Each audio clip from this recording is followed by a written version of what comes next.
Assalamualaikum, salam sejahtera dan selamat kembali semula ke channel Abang. Terima kasih sangat-sangat sudi nak dengarkan cerita yang Abang nak sampaikan hari ini. Pengalaman yang orang hantarkan kepada Abang. Moga-moga Abang dapat sampaikan.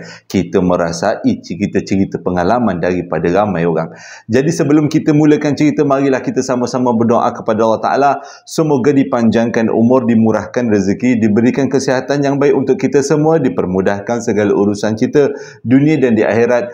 Semoga Allah memberikan syurga buat mak ayah kita, memberikan keamanan untuk kita satu dunia, juga memberikan umur yang diberkati.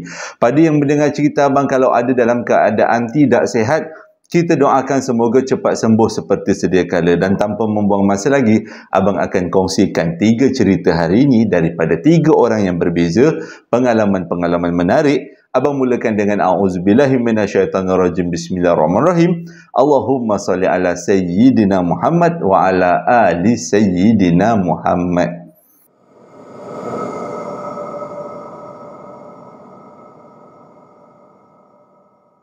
Cerita yang pertama ni disampaikan oleh Liza, berlaku pada tahun 2017 dekat satu sekolah di negeri Pahang. Kali ni ada 2 cerita negeri Pahang. Cerita yang pertama ni daripada Pahang. Cuma dia tak beritahu dekat lokasi mana sekolah tu terletaknya. Cerita ni macam ni, pada waktu tu dekat sekolah tu ada beberapa rumah guru, memang disediakan untuk guru.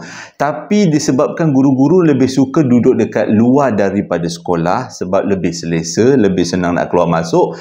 Jadi kebanyakan daripada rumah-rumah guru tu dah kosong, dah tak ada orang. Dan dah terkosong dalam satu jangka masa yang lebih kurang agak lama lah juga. Cuma ada beberapa aja rumah guru yang masih lagi ditempati oleh guru. Okey, Liza cerita pada waktu tu mereka semua ni dah nak peperiksaan. Kalau tak silap peperiksaan SPM lah 2017. Jadi persediaan peperiksaan SPM tu memang dilakukan cukup ketat. Dia dengan kawan-kawan dia study sama-sama. Tapi disebabkan study sama-sama tu masih lagi belum cukup untuk dia betul-betul belajar semua subjek yang akan masuk dalam SPM nanti. Jadi Liza dengan kawan-kawan dia ni datang satu idea. Apa kata kita belajar di kawasan sekolah. Kita cakap dengan pihak sekolah, kita sewa ataupun kita minta mohon duduk dekat salah satu rumah guru yang mana mereka akan tinggal dekat situ ramai-ramai. Jadi bolehlah mereka berkumpul sama-sama, belajar sama-sama. Kalau tak faham, boleh terus jumpa dengan cikgu yang duduk dekat kawasan situ, sekitar-sekitar situ. Jadi pembelajarannya akan lebih bagus lah kan bila belajar secara berkumpulan. Jadi selepas usul tu diberitahu kepada guru besar sangat berbesar hati, seronok bila dengar anak-anak murid ada keinginan untuk maju ke hadapan macam ni dengan idea-idea yang bagus. Jadi pihak guru besar pun beritahulah boleh duduk dekat situ, tak ada masalah, asalkan jangan buat benda yang bukan-bukan. Okey. Jadi dalam banyak-banyak rumah ada satu rumah 2 tingkat yang menjadi pilihan Liza dan juga kawan-kawan dia, kerana mereka fikir kalau ada ramai student atau pelajar-pelajar yang nak duduk dekat situ, jadi rumah 2 tingkat tu memang cukup menampung untuk mereka semua. Jadi bila dah cakap dengan guru besar pun setuju, tanpa mereka tahu rumah tu memang cukup lama dah ditinggalkan. Jadi pada hari pertama mereka duduk dekat situ tak ada apa-apa berlaku sebab masa mula-mula masuk waktu tu siang. Hari pertama, maghrib pertama, waktu mereka ramai-ramai tengah study dekat ruang tamu dekat rumah tu, waktu maghrib, ni semua perempuan ni, tak ada yang lelaki, tiba-tiba mereka dengar pintu bilik di tingkat atas terbuka dan tertutup. Masing-masing memandang satu sama lain. Tapi masing-masing cuba tak nak rasa terlalu takut kerana mereka dah berjanji dengan guru besar mereka akan tinggal dekat situ dalam masa 3 hari. Jadi selepas 3 hari barulah mereka balik. Jadi kalau mereka keluar pada waktu tu nampak sangat mereka tak serius, tak naklah mengecewakan pihak guru besar sebab guru besar dah betul-betul berkorban bagi peluang untuk mereka tinggal dekat kawasan sekolah. Jadi bila dengar bunyi pintu terbuka tertutup, Liza dengan kawan-kawannya dah mula memandang satu sama lain apa yang perlu mereka buat. Tapi di antara kawan-kawan tu ada seorang yang memang semangatnya kuat. Dia cakap macam ni, relax, ini memang biasa sebagai salam perkenalan. Kalau engkau tak lari, aku tak lari. Kita sama-sama duduk dekat sini. Dan mereka terus belajar dengan tenang sambil-sambil tu, kata Liza, memang Liza perasan dekat setiap mulut kawan-kawan dia berkumat kamit seolah-olah sedang berzikir untuk memberi kekuatan dalaman agaknya kan. Jadi bila bunyi pintu tu berlaku salam 2-3 kali, budak-budak ni jenis yang buat dono je. Agaknya benda yang ada dekat tingkat 2 tu rasa sakit hati. Diubahnya gangguan daripada pintu terbuka tertutup, dia jadi bunyi macam orang berjalan tapi dengan hentakan kaki yang cukup kuat, kedong kedong dong macam tu. Pada waktu tu Liza dah memang goyah dah. Dia dalam hati dia kalau kawan-kawan dia bangun cabut, dia pun cabut. Tapi pada waktu tu mereka semua yang ada lebih kurang 6-7 orang duduk, walaupun perempuan dia kata duduk dekat situ fokus sambil berzikir, sambil buat kerja. Biarkan bunyi itu berbunyi, biarkan dia. Tapi bunyi itu semakin mengganas daripada pintu yang terbuka tertutup bertukar menjadi bunyi tapak kaki, dan bunyi tapak kaki tu seolah-olah nak turun tangga. Pada waktu tu salah seorang daripada kawan Liza kan memang agak berani sikit kan, dia kuatkan bacaan zikir dia. Subhanallah, subhanallah, dia kuatkan. Jadi bila dia kuatkan bacaan zikir dia, diikuti dengan Liza dengan kawan-kawan dia ni, jadi mereka tak jadi nak study pada waktu tu, tapi mereka terus berzikir. Hanya untuk memberitahu orang yang ada ataupun makhluk yang ada dekat dalam rumah tu, kami ada dekat sini, jangan kacau kami nak belajar, kami datang dalam keadaan yang baik. Itulah maksud mereka memperkuatkan zikir tu. Jadi mereka pun berzikir kuat-kuat. Secara automatik terus bunyi pintu terbuka tertutup hilang, bunyi tapak kaki yang berjalan hilang, yang nak turun tangga pun hilang. Hilang aman pada malam tu, dan mereka dapat study sampai jauh malam. Dan selepas tu mereka semua masuk dalam bilik tidur. Mereka tak berani nak tidur dekat tingkat 2 sebabnya dah ada bunyi-bunyi macam tu. Mujur pada waktu tu beg-beg semua masih ada lagi dekat tingkat bawah, belum lagi dibawa naik ke tingkat atas. Jadi mereka ambil keputusan tidur dekat dalam bilik yang bawah. Mujur cukup, kecil-kecil kan badan waktu tu. Kebanyakan daripada gangguan sebenarnya berlaku pada waktu malam dan bermula daripada waktu maghrib. Untuk malam yang kedua, sewaktu Liza dengan kawan-kawan dia tinggal dekat situ, mereka bercadang untuk study dekat meja makan. Sebab study dekat lantai agak sakit pinggang sebab banyak subjek yang mereka study sama-sama kan. Mujur pada waktu tu meja makan dia cukup besar, memuatkan mereka 6 orang, 6 ke 7 orang. Jadi sewaktu mereka tengah study tu, untuk malam yang kedua mereka diganggu lagi dengan satu benda yang menyebabkan semua orang lari masuk dekat dalam bilik. Waktu tu, lepas waktu bukan waktu maghrib, waktu isyak. Habis-habis waktu isyak tu mereka semua study. Tengah-tengah study tu tiba-tiba dengar bunyi yang kuat datangnya daripada arah dapur. Meja makan tu memang terletak dekat dapur, tapi bunyi ni datang daripada tempat masak. Bunyi macam ada satu benda yang jatuh daripada atas, betul-betul tepat ke tempat masak, iaitu dapur masak. Bunyi cukup kuat, macam ada satu benda besar, batu yang jatuh. Pada waktu tu Liza dengan kawan-kawan dia berpandangan satu sama lain, sebab mereka takut juga kalau benda tu memberi mudarat kan. Mereka semua pandang ke arah dapur tu, tapi tak nampak apa-apa. Bunyi tu datang daripada apa pun mereka tak tahu. Sedang-sedang mereka memandang ke arah dapur tu, tiba-tiba mereka nampak macam ada bayangan yang duduk dekat atas dapur, yang bentuknya macam yang bungkus-bungkus tu. Lepas tu benda tu daripada atas dapur meloncat turun daripada dapur ke atas lantai. Maksudnya dia berdiri dekat atas dapur, dia meloncat ke bawah. Pada waktu tu semua tujuh terus berlari masuk dalam bilik ketakutan. Tapi waktu mereka dekat dalam bilik tu, mereka tak berani nak keluar, nak ambil buku pun tak berani. Mujur pada waktu tu bilik air memang ada dekat dalam bilik, ada pintu ke bilik air, jadi bolehlah buang air dalam tu. Sepanjang malam mereka tak jadi nak study pada malam tu. Cumanya mereka ambil kesempatan waktu tu cuba mengingatkan satu sama lain, belajar macam mana nak ingatkan sejarah, jenis-jenis subjek menghafal, bukan subjek kiraan. Sebab tak ada seorang pun berani nak keluar daripada bilik. Takut-takut kalau keluar daripada bilik nampak benda yang dekat dapur. Tapi itulah gangguan kedua yang lebih ekstrim daripada gangguan yang pertama. 2 malam berturut-turut mereka diganggu dengan 2 gangguan yang memang cukup menakutkan. Dan kali ini adalah malam terakhir, malam yang ketiga. Mereka tak nak lepaskan peluang untuk belajar bersama-sama. Jadi pada malam ni mereka semua belajar dekat ruang tamu, sebab tak berani lagi dekat dapur.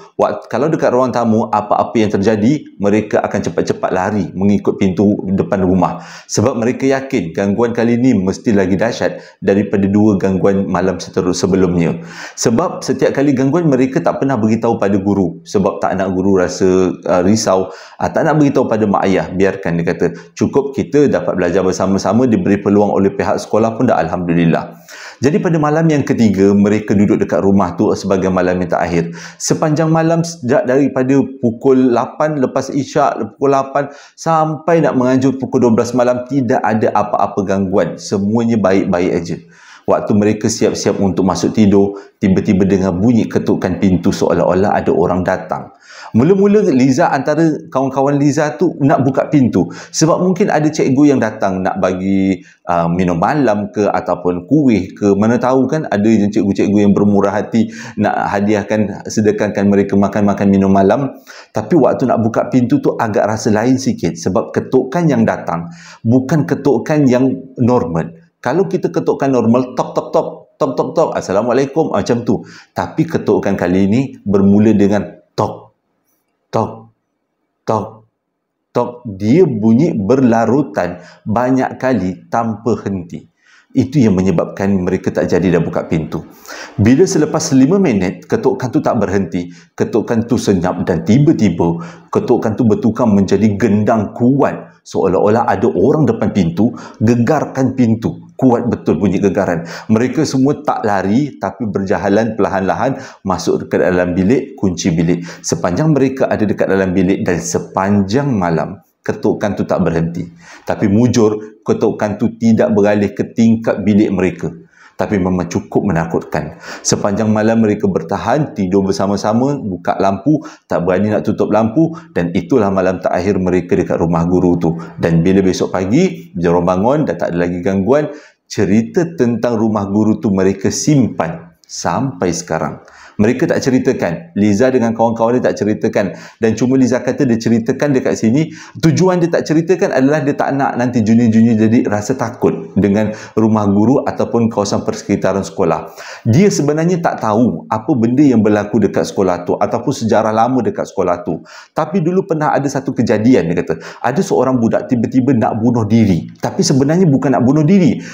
Budak tu tengah belajar dekat dalam kelas. Tengah belajar, tiba-tiba dia bangun, dia menjerit, dia lari, dia nak terjun daripada tingkat 2. Tapi sempat ditahan oleh guru-guru dan kawan-kawan. Bila dia sedar daripada keadaan dia yang tengah nak terjun tu, dia sedar, orang tanya dengan dia, apa sebenarnya yang berlaku? Dia kata, ada seorang makhluk besar hitam cuba nak tangkap dia, berlari mengejar ke arah dia daripada arah yang mana dia pun tak perasan. Tiba-tiba benda tu nak tangkap dan dia tak perasan pun dia berada dekat tingkat 2. Dia tak ingat. Yang dia ingat, dia cuba nak selamatkan diri, tapi mujur dia tak terjun. Tapi itu adalah antara sejarah dekat sekolah tu, yang mana Liza kata mohon jangan diberitahu nama sekolah supaya tidak memberikan nama buruk dan juga tidak memberikan kisah-kisah yang menakutkan anak-anak muda. Anak-anak muda maksudnya pelajar-pelajar yang belajar dekat sekolah tu, terletak dekat negeri Pahang.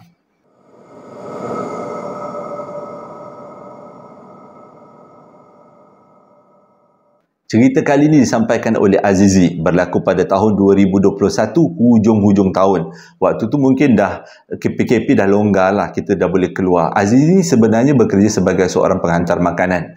Dan dalam banyak-banyak pengalaman ngeri, ini adalah salah satu pengalaman yang memang dia cukup ingat sampai ke sekarang. Ceritanya pada hari itu, dia dapat pesanan untuk hantar makanan dekat satu kawasan orang kaya dekat negeri Selangor. Yang mana dekat kawasan tu ada banyak rumah-rumah, cuma rumah-rumah tu kebanyakannya jaraknya jauh-jauh dan menyeramkan. Kebanyakan daripada rumah tu menyeramkan. Jadi bila dia dapat order daripada satu rumah tu, dia agak mula-mulanya agak ragu sama ada nak hantar ke tidak. Sebabnya kawasan ni memang menyeramkan. Dah lah dapat order lebih kurang pukul 10.30 malam. Kalau pukul 10.30 malam baru dapat order, nunak-nunak sampai dekat situ lebih kurang pukul 1. Pukul 12. Pukul 11. 11 pukul 11.30. Macam tu lah kan. Jadi nak jadi cerita, siap-siap order, dia dapat lebih kurang hantar dekat kawasan tu pukul 11 malam. Nak pergi ke kawasan rumah tu memang agak susah sikit sebab kedudukannya dia tak biasa dengan kedudukan rumah dekat dalam tu, berpandukan daripada waste yang diberikan. Jadi dia pun ikut sampai depan rumah, memang dia dah kena game. Depan rumah tempat yang dia order hantar dapat tu adalah rumah kosong. rumah yang tak ada orang. Sama ada dia ni kena dengki atau kena game atau kena prank ataupun memang dia ni dapat order daripada alam sebelah, kemungkinan dia pun tak tahu sebenarnya. Dan bila dia dah sampai dekat depan rumah tu, dia pun buatlah panggilan telefon dengan orang yang membuat order lah, punya telefon, tapi tak dapat. Telefon lagi tapi tak dapat. Selepas 10 minit dia cuba untuk telefon orang yang menghantarkan order, tiba-tiba dia dengar bunyi orang menangis. Tapi bunyi orang menangis tu bukan datang daripada dalam rumah, tapi datang daripada satu kawasan belukar yang ada dekat sebelah rumah. Kalau fikirkan ada orang nak menganjing ataupun orang yang nak mendengki dia, mana mungkinlah dia kata untuk buat suara-suara menangis yang mendayu-dayu, yang tak macam manusia menangis. Dia punya menangis tu lain macam. Sebenarnya dia pernah dengar bunyi menangis tu dekat dalam hutan.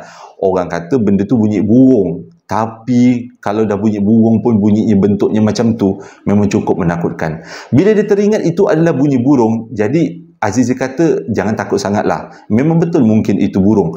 Tapi bunyi tangisan tu makin lama makin mendayu dan berubah-ubah. Dan seolah-olah merayu-rayu kepada Azizi suruh masuk ke dalam rumah. Azizi pada waktu tu dia dah rasa takut dan rasa lain macam. Selepas lebih kurang 15 minit, panggilan telefon tak dijawab, bunyi menangis tak berhenti-berhenti. Akhirnya dia telefon pihak delivery supaya membatalkan order. Sebab dia kata dia tak nak tanggung risiko kalau dia berjumpa dengan sesuatu yang tidak kena. Jadi selepas membatalkan order tu, Azizi pun keluarlah daripada kawasan tu. Dia pun berjalan, bukanlah berjalan naik motor lah. Naik motor keluar daripada situ. Waktu dia nak keluar daripada kawasan tu, dia akan melalui satu pokok besar. Yang mana waktu dia mula-mula datang, pokok tu memang cukup-cukup menakutkan. Dia punya gelap, dia punya seram, suram, lain macam. Jadi waktu dia nak melalui itu, sebelum sampai dekat pokok tu, dia akan melalui satu selekor. Bila dia habis selekor tu, dia terkejut sebab depan pokok tu ada satu keluarga. Ada ayah, ada mak, ada 2 orang budak lelaki tengah berdiri dekat situ. Dan pada waktu tu berderau juga darah dia. Ini manusia ke atau bukan? Jam menunjukkan pukul 11.30 malam. Manusia ke bukan? Nak tak nak, dia kena melalui kawasan tu. Jadi Azizi tu selalunya dia kata kalau dia jumpa dengan benda-benda macam tu, dia tak akan bawa laju. Sebabnya takut berlaku kemalangan. Takut benda tu tiba-tiba sergah dan dia boleh salah pemanduan, dia boleh kemalangan. Jadi dia relax je. Sewaktu dia nak melalui satu keluarga ni tadi, daripada berdiri, mereka mula berjalan, bergerak bertentangan arah dengan Azizi. Maksudnya Azizi nak ke depan, benda tu, keluarga tu nak ke belakang. Diorang pun berjalan lah. Jadi sewaktu Azizi mendekati keluarga tu, baru Azizi perasan setiap keluarga tu tidak ada muka. Mata tak ada, hidung tak ada, mulut tak ada. Baik bapa, baik mak, baik anak. Dan mereka tidak jejak bumi. Waktu tu Azizi tahu apa yang dia nampak tu bukan daripada alam kita, alam sebelah punya makhluk. Jadi Azizi terus memandu tanpa pandang ke belakang. Tak tahulah kenapa. Dia teringin juga nak pandang ke belakang bila dah agak jauh daripada keluarga tu. Lebih kurang 100 meter daripada keluarga tu. Nak tahu apa sebenarnya yang dia nampak kalau dia toleh ke belakang. Sewaktu dia toleh ke belakang, dia tengok satu keluarga tu masih lagi ada dekat bawah pokok tu memandang ke arah Azizi. Dengan posisi badan dia memandang ke arah Azizi. Azizi pun terus pandang ke depan, terus pecut. Pertama kali dia jumpa satu gangguan dalam bentuk kekeluargaan. Bukan bentuk individu. Selalunya individu kan. Ayah ni main keluarga pula. Dia bawa anak, bawa bini, bawa suami, ramai-ramai lah. Mungkin sebenarnya dia lah yang ambil order agaknya. Tapi tak boleh nak cakap. Tak boleh nak cakap kan sebab mulutnya tak ada. Macam tu agaknya. Abang buat lawak pula malam-malam macam ni. Okey. Ni nak sambung ke cerita ketiga.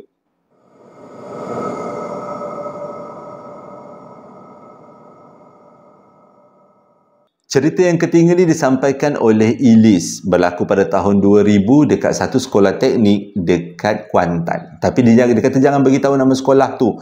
Cumanya dia kata kalau dia beritahu takut nanti memberi nama buruk pada sekolah pula. Jadi disebabkan tu dia kata tak payahlah beritahu nama sekolah.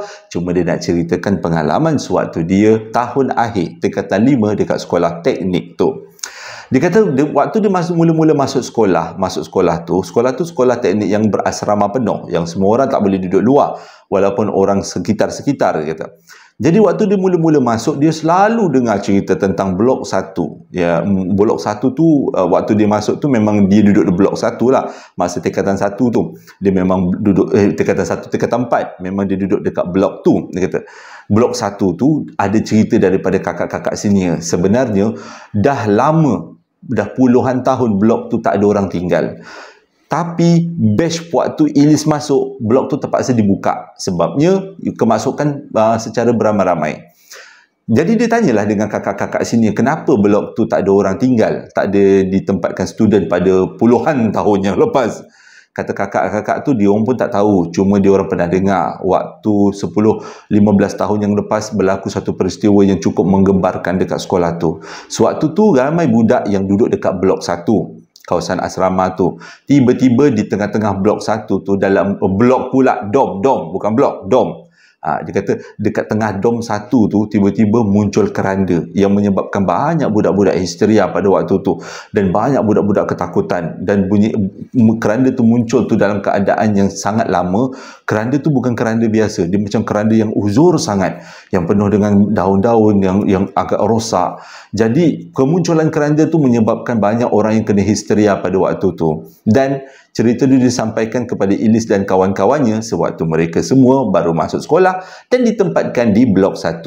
Tak tahulah, kata Ilis, sama ada cerita tu nak percaya ke tidak, susah nak cakap. Sebabnya sepanjang dia duduk dekat situ, tidak pernah pula dia alami apa-apa peristiwa. Itu pun sebabnya dia duduk dekat situ ramai-ramai kan. Dalam dom tu, dalam dom 1 tu bukan 1-2 orang, dia kata ramai.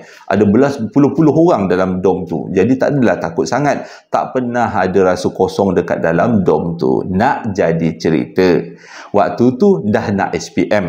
Kata Ilis dia nak SPM. Disebabkan dia nak SPM tu, dia nak peperiksaan kan. Selalunya peperiksaan SPM kan selepas waktu sekolah kan. Pada waktu tahun 2000, selepas waktu sekolah, maksudnya budak-budak dah balik rumah, barulah peperiksaan SPM akan dijalankan. Jadi budak tingkatan 4 dah tak ada, hanya tinggal tingkatan 5. Waktu tu pula tingkatan 5, yalah, bila dah tak ada tingkatan 4, tingkatan 5 aja, tak berapa banyak lah orang dekat dalam sekolah tu. Lepas tu dekat asrama pula ada banyak dom. Ada dom 1, dom 2, dom 3, dom 4, memang banyak dia kata. Jadi nak jadi cerita, yang ada dekat dom 1 pada waktu tu hanyalah Ilis dan 3 orang lagi kawan dia. Dengan kata lain, 4 orang aja yang ada dekat dalam blok tu. Tetap juga tak rasa takut sebab sepanjang duduk situ tak pernah jumpa yang bukan-bukan kan. Okay. Jadi pada hari kejadian tu, waktu tu lepas sembahyang isyak, mereka semua duduk dekat dalam bilik belajar. Dia panggil bilik prep. Nah, dekat tingkat bawah lah. Dom 1 tu pula terletak dekat tingkat kedua. Jadi tengah-tengah belajar tu, diorang belajar berempat sebab memang duduk dalam dom yang sama kan, dom 1. Jadi ada Ilis, ada Siti, ada Didi, jadi ada Nur, ada 4 orang. Jadi tengah-tengah study tu lebih kurang pukul 12 malam, dan diorang bercadang nak study sampai pukul 2 sebab dah nak SPM kan. Jadi tengah-tengah study tu tiba-tiba yang si Siti ni, dia kata dia ngantuk, dia nak naik atas, dia nak tidur. Okey lah. Jadi Siti pun naik. Waktu tu pukul 12. Pukul 2 pagi barulah Ilis, Didi dan juga Nur naik ke tingkat 2 untuk tidur lah. Sebab dekat dalam bilik tu tinggal Siti je sorang-sorang. Jadi bila sampai dekat tingkat 2, Nur dan juga Didi, dia kata dia nak pergi tandas yang terletak beberapa langkah daripada dom tu. Jadi tinggallah Ilis seorang. Ilis kata pada waktu tu dia tak nak ikut pergi tandas, dia masuk dekat dalam dom. Pada waktu tu katil dia memang katil kawan-kawan dia semua, dia ambil katil yang dekat dengan pintu. Satu bilik tu kosong, gelap. Yang ada tidur dekat katil hanyalah Siti, dan dia yakin Siti tidur dekat katil tu. Jadi dia pun yang si Ilis ni pun masuk dekat dalam dom, dan duduk dekat katil Ilis, dan dia tak pandang Ilis. Dia tak pandang, semua dia tahu memang ada Ilis tengah baring. Ilis baring, cuma kedudukan Ilis baring tu macam agak pelik sikit lah. Tapi dia tak pandang sangat, dia tak fokus sangat. Dia lebih fokus kepada apa yang dia pegang. Waktu tu dia pegang buku lah, dengan cahaya yang ada dekat koridor tu. Dia duduk dekat katil Ilis, dekat katil Siti. Siti yang mencari dia. Dekat katil Siti dia duduk dan dia buka buku dengan berpandukan cahaya yang ada sikit tu, dia baca lah. Waktu dia duduk tu, dia dah rasa macam tak kenapa si Siti ni baring dalam keadaan yang lurus. Sebabnya dia tahu kalau Siti ni baring dalam keadaan yang macam udang, melengkung. Itu memang selalu kebiasaan Siti tidur. Jadi dia pun diam je lah. Tapi dia yang peliknya, kenapa si Siti ni tidur tak ada bunyi. Selalu ni nafas Siti ni dia agak kuat bila tidur. Lebih-lebih lagi dia tidur dalam keadaan mengiring yang melengkungkan, bunyi nafas dia akan kuat. Tapi waktu tu dia tak ada bunyi nafas. Okeylah, dia masih lagi pegang buku ni. Sebelah tangan dia pergi goyang badan si Siti. Goyang, Ti, kau kenapa tidur awal sangat? Ti, bangunlah Ti. Kenapa kau macam pelik je? Siti diam. Lepas digerakkan beberapa kali. Okey, lepas tu si Ilis ni gerakkan lagi. Ti bangun Ti bangun. Kau kenapa ni tidur ni? Mata dia masih lagi belum memandang ke arah Siti. Masih masuk macam kita pandang buku, tangan kita je yang merayap ke kawan kita, goyang kawan. Ti bangun Ti. Kau kenapa ni tidur tiba-tiba pelik, kau macam nak mati je. Bunyi tak ada bunyi apa-apa. Waktu tu 2 kali Ilis pegang Siti, badan Siti sejuk dan Siti punya kedudukan tangan macam seolah-olah orang kiam, macam orang semayang kan, kedudukan tangannya macam orang semayang. Jadi lepas 2 kali dia gerak tu, dia pun pandang ke arah Siti yang kononnya tengah baring. Dia punya terkejut. Yang dia gerakkan tadi adalah gula-gula yang memang nampak panjang, dia kata, daripada awal kepala katil sampai hujung kepala katil tu.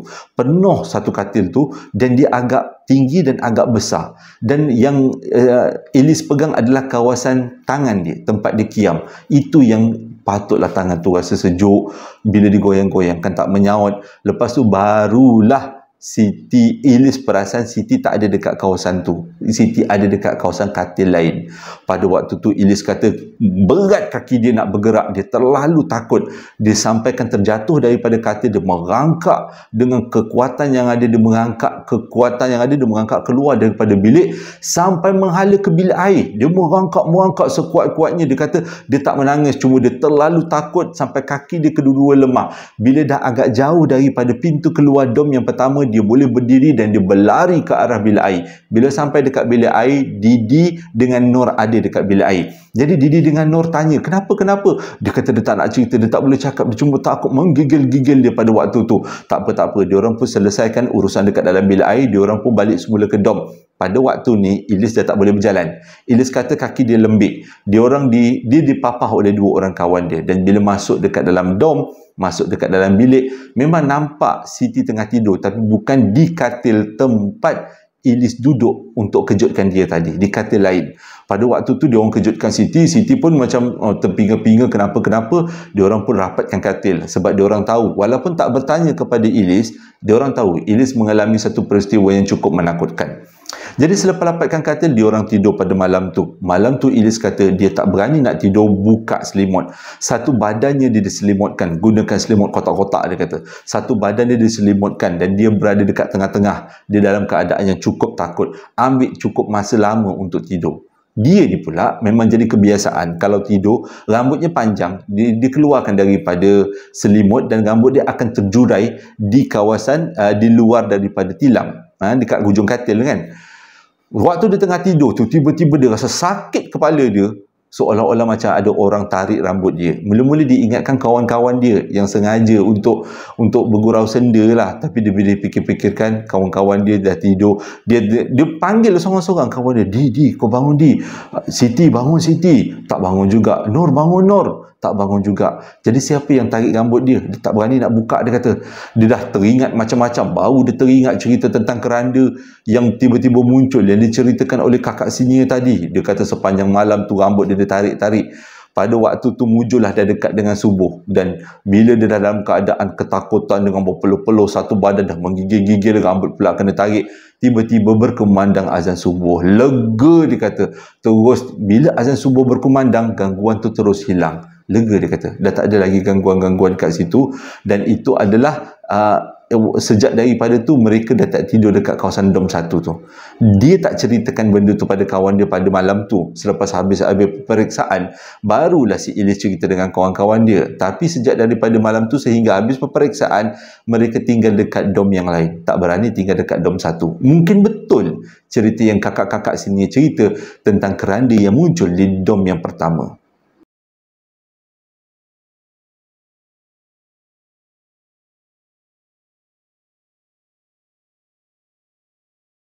Terima kasih sangat-sangat sudah dengarkan cerita yang abang sampaikan. Hari ini 3 cerita agak panjang sikit. Jadi sebelum abang tamatkan cerita, sebelum tu, pada siapa-siapa yang nak beli, nak abang tempahkan baju biru JSPL, abang dah sediakan link di bawah video untuk kali ini dan video-video akan datang, ya, video-video yang kedepannya. Dan abang akan tutup order bila hujung bulan nanti. Hujung bulan 11 baru abang tutup order. Jadi harganya sama dengan cuma warna sahaja yang berbeza. Ada yang muslimah, ada yang tidak muslimah. Maksudnya yang baju lelaki pun ada. Jadi boleh tekan dekat link situ kalau nak minta abang tempahkan. Pada yang membeli sambal lara dan juga coklat moist, terima kasih sangat-sangat atas sokongannya, dan moga-moga dapat beri feedback supaya abang dapat memperbaiki, keluarga abang dapat memperbaiki jualan yang ada. Dan sebelum abang tamatkan cerita, ada beberapa ucapan yang nak abang sampaikan. Ucapan yang pertama datangnya daripada Amirah Saharul. Dia sebenarnya mohon doa daripada kita semua. Dia kata mak dia baru aja lepas potong kaki akibat daripada tidak berapa sihat lah, ada masalah kesihatan. Jadi marilah kita sama-sama doakan emak kepada Amirah Saharul, semoga cepat sembuh seperti sedia kala, memperkuatkan dia punya perasaan supaya terus positif dan terus boleh meneruskan hidup macam biasa. InsyaAllah makcik, kita sama-sama doakan makcik semoga sihat sentiasa dan sentiasa dalam rahmat Allah. Amin. Di kesempatan ini abang nak mohon doa daripada kita semua. Salah seorang kakak ataupun ahli keluarga besar JSPL yang bernama Khatijah Rafi'i. Kak Khatijah Rafi'i baru aja keluar daripada wad dan disahkan kena radang usus. Jadi marilah kita sama-sama doakan semoga Kak Khatijah Rafi'i cepat sembuh seperti sedia kala, hilang radang ususnya. Amin ya rabbal alamin, ya, berkat kita doa ramai-ramai. InsyaAllah moga Kak Khatijah terus positif dan makan ubat, rehat supaya cepat sembuh seperti sedia kala. InsyaAllah. Amin. Ucapan yang seterusnya ada datangnya daripada Natasha Amira. Dia nak sampaikan ucapan hari jadi. Yang pertama buat abang dia yang bernama Muhammad Saharul Azli Hamazi, yang mana hari jadinya jatuh pada 8 hari bulan 11, dan juga ibunya iaitu Puan Norashikin Esa, yang mana dia kata kedua-duanya suka dengarkan cerita-cerita abang secara curi-curi. Maksudnya sewaktu Natasha dengar, dia orang pun dengar sama. Dengan ucapan selamat hari jadi buat abang dan ibu, semoga sentiasa dalam rahmat Allah, panjang umurnya, banyak rezekinya dan sentiasa diberkati Allah. Ucapan yang seterusnya datangnya daripada seorang ayah yang bernama Muhammad Firdaus. Dia nak sampaikan ucapan hari jadi buat anak tunggal kesayangannya yang bernama Nur Zara Husna binti Muhammad Firdaus, yang mana hari jadinya jatuh pada 13 hari bulan 11 genap umur 10 tahun, dengan ucapan selamat hari lahir, semoga diberkati usia, pandai dalam pelajaran, menjadi anak yang soleha buat ayah dan mama, serta berjaya dunia dan di akhirat. Dan uncle juga nak mengucapkan selamat hari jadi buat Nur Zahra, semoga masa depan dia cukup cemerlang. Amin. Di kesempatan ini juga abang nak mohon kita semua hadiahkan Al-Fatihah buat saudara Alif Ashraf bin Sardi, atau dikenali dengan nama Encik Hasbi ataupun Muhammad Hasbillah Abdullah. Dia dikatakan baru meninggal dunia dalam beberapa waktu yang sudah, dan punca meninggal dunia adalah disebabkan oleh serangan jantung. Kalau ada siapa-siapa nak tahu, Encik Hasbi ni adalah orang kuat Persatuan YouTube di Malaysia. Jadi marilah kita sama-sama hadiahkan Al-Fatihah buat Encik Hasbi, atau nama sebenarnya Alif Ashraf bin Sardi. Semoga ditempatkan di kalangan yang beriman, diampunkan segala dosanya dan diterima segala amal baiknya, insya-Allah. Amin ya rabbal alamin. Al-Fatihah. Ucapan yang seterusnya datangnya daripada seorang ayah yang bernama Husin Osman. Dia nak sampaikan ucapan hari jadi buat anaknya iaitu Muhammad Irfan, yang mana hari jadinya jatuh pada 6 hari bulan 11 yang lepas, dengan ucapan semoga selamat hari jadi, semoga dipanjangkan umur, dimurahkan rezeki, semoga menjadi insan yang mulia pada semua dan juga kepada Allah dan juga kepada negara. Dan kesempatan ini juga angka nak mengucapkan selamat hari jadi buat Muhammad Irfan, semoga sentiasa dalam rahmat Allah dan cerah masa depannya. Terima kasih sangat-sangat sudah dengarkan cerita yang abang sampaikan. Cerita selepas ni akan berselang selama 2 hari. Hari Khamis nanti abang akan sampaikan cerita yang berbeza. Nanti abang baca ataupun abang dapat daripada email, panggilan telefon ke, nanti abang cuba kongsikan sebaik yang mungkin supaya kita dapat merasai setiap pengalaman dan kita jadikan iktibar dalam setiap pengalamannya. Hingga berjumpa lagi dalam 2 hari akan datang. Assalamualaikum warahmatullahi wabarakatuh.